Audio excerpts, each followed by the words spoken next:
Hola a todos y bienvenidos una vez más a Refrigeración Total. Mi nombre es Amílcar Pineda Acosta y estaremos hablando de electricidad, una de las profesiones con mayor aporte y proyección en la industria, en donde aprenderemos los fundamentos básicos que harán de ti un profesional de éxito. Así que vayamos al taller. Hablaremos de 3 unidades importantes.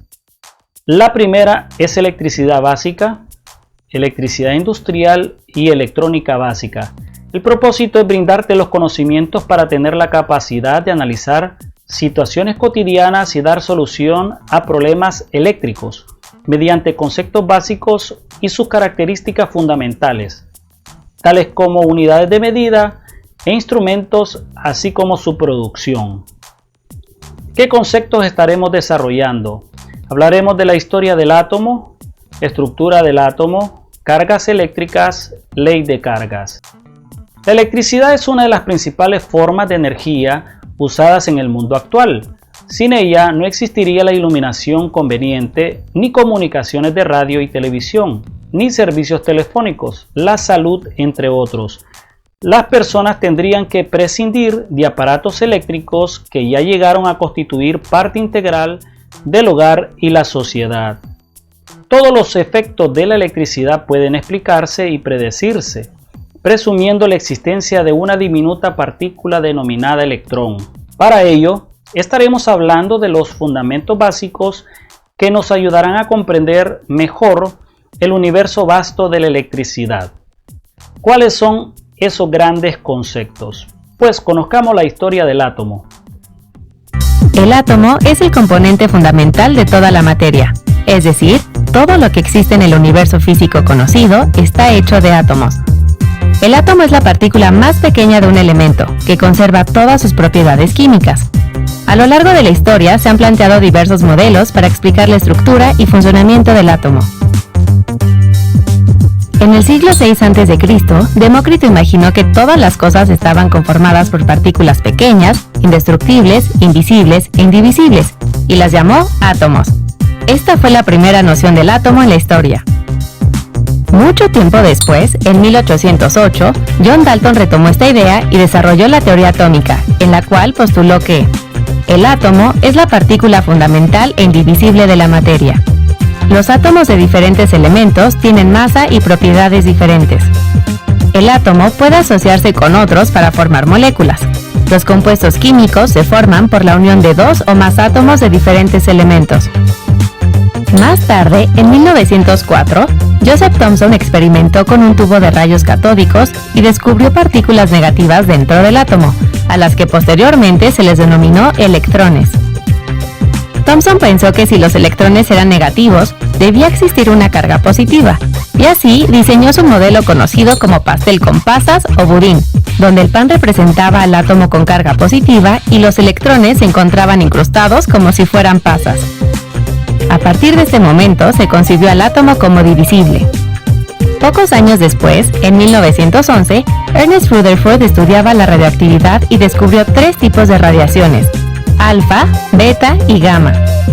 Sus experimentos sobre radiaciones le permitieron concluir que el átomo es un espacio vacío, dentro del cual se encuentra un núcleo positivo con partículas subatómicas de carga eléctrica positiva a las que llamó protones, y que a su alrededor giran los electrones. En 1913, Niels Bohr propuso que los electrones se desplazan alrededor del núcleo en órbitas circulares como el sistema planetario. Llamó a estas órbitas niveles energéticos, pues un radio mayor tenía más energía que uno pequeño. Su modelo explicaba la conducta del átomo y la estabilidad de los electrones. Esta fue la base para los siguientes modelos. Hacia 1915, Arnold J. Sommerfeld representó las órbitas circulares y elípticas y asignó números del 1 al 7 o letras de la K a la Q comenzando por el interior. Posteriormente, en 1923, James Chadwick descubrió otra partícula subatómica que no tiene carga, a la que llamó neutrón. En 1926, Erwin Schrödinger retomó las ideas de Sommerfeld y Bohr y propuso el modelo mecánico ondulatorio o mecánica cuántica que se usa hasta nuestros días. Este modelo considera partículas subatómicas con características propias. Los electrones constituyen el 99.9% del volumen del átomo y el núcleo el 0.1%. Conozcamos la estructura de la materia. Materia viene del latín mater, que significa madre, el origen o la fuente de la cual proviene alguna cosa.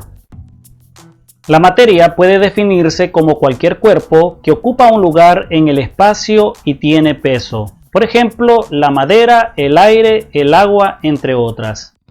Toda materia está compuesta de moléculas formadas por combinaciones de átomos, los cuales son partículas muy pequeñas. Empleamos el término materia como un sinónimo de sustancia, es decir, de la cosa de la que están hechos todos los objetos, y la comprendemos científicamente como un tipo de fenómeno distinto al de las fuerzas o energías.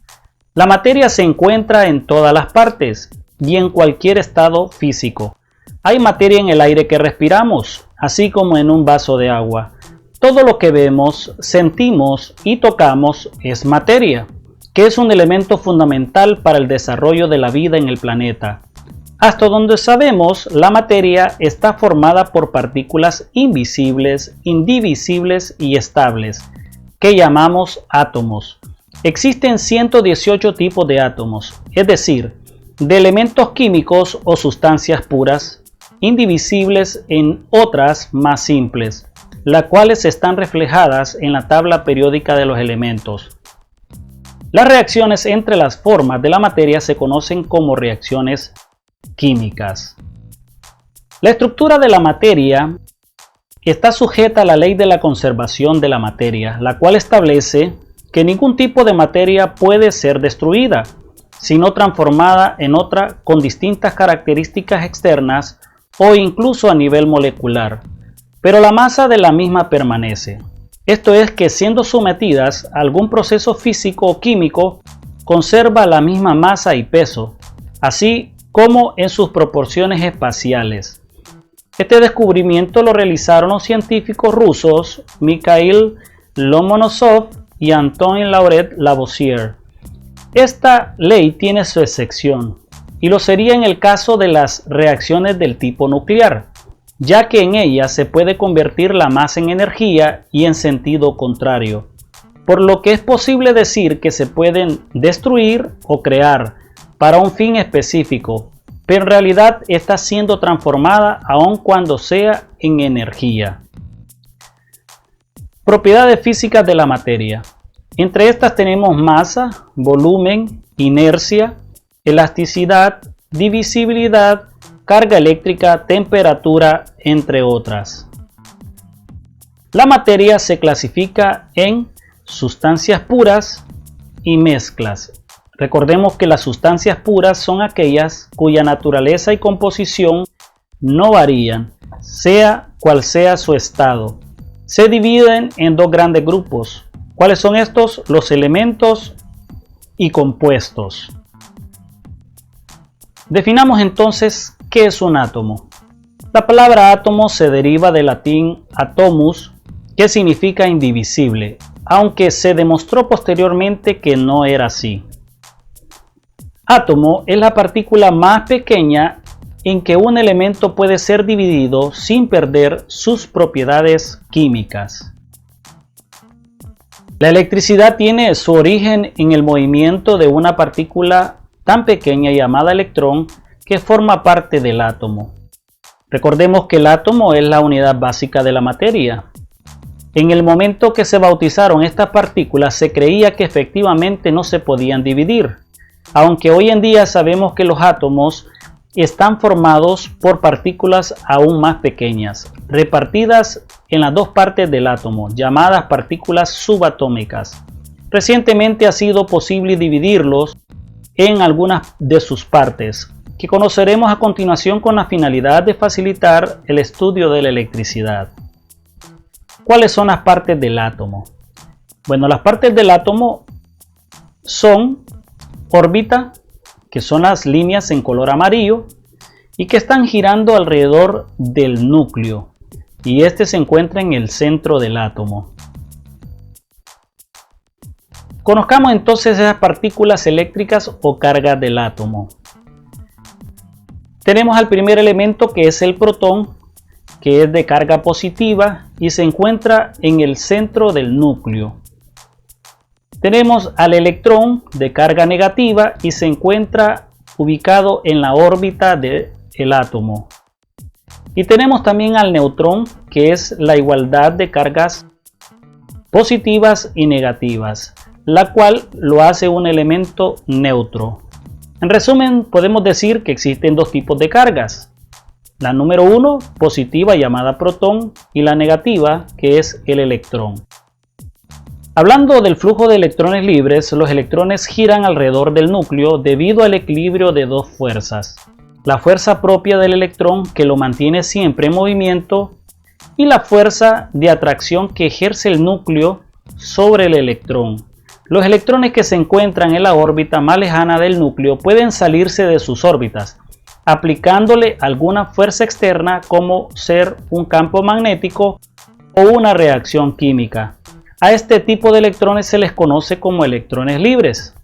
El movimiento de electrones libres de un átomo a otro origina lo que se conoce como corriente de electrones o lo que también se denomina corriente eléctrica, y esta es la base de la electricidad. Hablemos entonces de cargas eléctricas. Es una propiedad física característica de las partículas subatómicas que se manifiestan mediante las fuerzas de atracción y repulsión entre ellas. Cuando alguna de estas cargas se almacena o se concentra en algún material, se le denomina carga estática. Lo de estática revela que las cargas no están en movimiento, sino que están atrapadas en el material sin poder moverse o fluir. Del mismo modo en que el agua contenida en un recipiente no puede moverse bajo el efecto de la gravedad.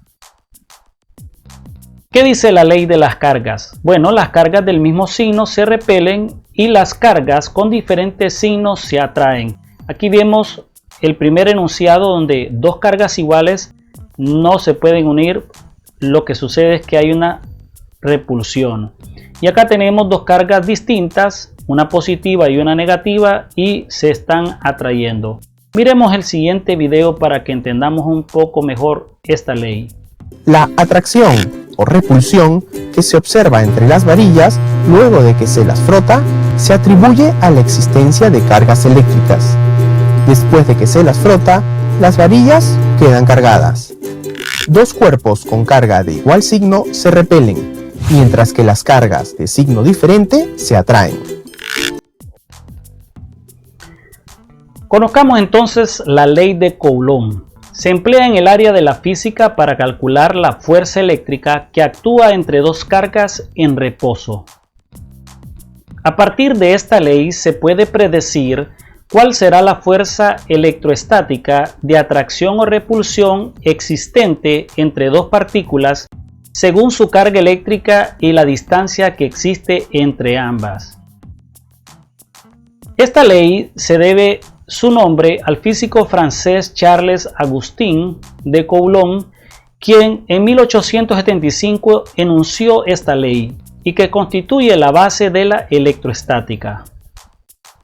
Conozcamos la fórmula de Coulomb. Esta ley se expresa de la siguiente manera: F igual a K, que es una constante, por Q1 por Q2 entre R al cuadrado, donde F es la fuerza eléctrica de atracción o repulsión expresada en Newton.